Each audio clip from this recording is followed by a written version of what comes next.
നാട്ടിലെ സന്ധ്യ കഴിഞ്ഞാല് കൈനോട്ടക്കാര് കൈ നോക്കുകയില്ല, ജ്യോത്സ്യന്മാര് പ്രശ്നം വെക്കുകയില്ല. ടൗണിൽ അങ്ങനെയൊന്നും ഇല്ല അല്ലേ? ഇല്ല, ഇവിടെയുള്ള കൈനോട്ടക്കാര് രാത്രിയിലും കൈ നോക്കും. ഇരുട്ടായെന്ന് വെച്ച് കൈരേഖ മാഞ്ഞു പോവോ? അവൾ ഇവിടെ എവിടെയോ നിൽക്കുന്നുണ്ടെന്നാണല്ലോ ജയന്തി പറഞ്ഞത്. ഇവിടെ ഒന്നും കാണുന്നില്ലല്ലോ.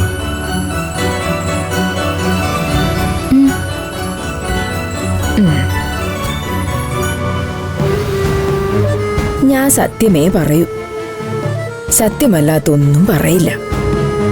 നിനക്കൊരു ശത്രു ഉണ്ട്. ശത്രു? അതെ, ശത്രു തന്നെ. ഒരു പുരുഷനാ. അവന്റെ മനസ്സ് മുഴുവൻ അഴുക്ക. അവൻ നിന്റെ പിറകെ തന്നെയുണ്ട്. നീ സൂക്ഷിക്കണം.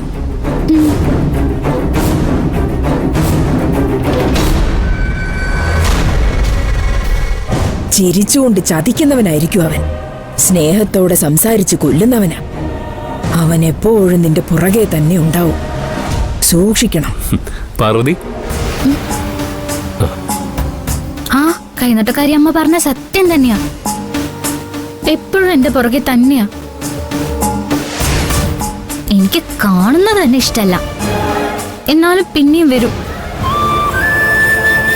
എന്താ ചെയ്യേണ്ടെന്ന് ഒരു പിടിയുമില്ല.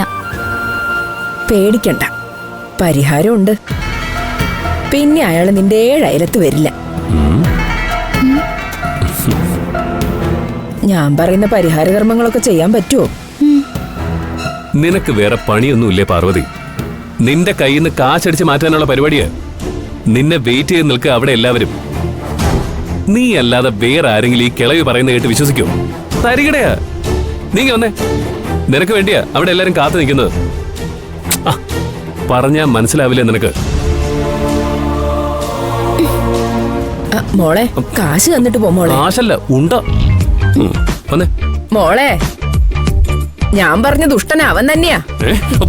ദുഷ്ടൻ നിങ്ങടെ എന്നെ കൊണ്ടൊന്ന് പറയിപ്പിക്കണ്ട. നീ വന്നേ.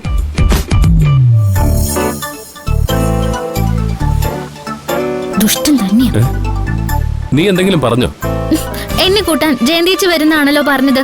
നിങ്ങൾ എന്തിനാ വന്നത്? ജയന്തിച്ച എവിടെ? ജയന്തി തന്നെ എന്നെ പറഞ്ഞു വിട്ടത്. നീ വരുന്നുണ്ടോ? ഇല്ല, ഞാൻ വരുന്നില്ല. നിനക്ക് എന്താ പാർവതി? ഞാൻ സംശയിച്ച സത്യമാണെന്ന് ആ കൈനോട്ടക്കാരി അമ്മയും പറഞ്ഞതല്ലേ. പിന്നെ എങ്ങനെയാ ഞാൻ നിങ്ങളുടെ കൂടെ വരിക? ഓ, ആ തൊള്ള വാക്കി വന്ന എന്തോ പറഞ്ഞു എന്ന് വെച്ച് ലോകത്തുള്ള എല്ലാവരെയും ഇവക്ക് വിശ്വാസമാണ്. കൈനോട്ടക്കാരിയെ പോലും. എന്നെ മാത്രം വിശ്വാസമില്ല. വൈകുന്നു പാർവതി, വാ.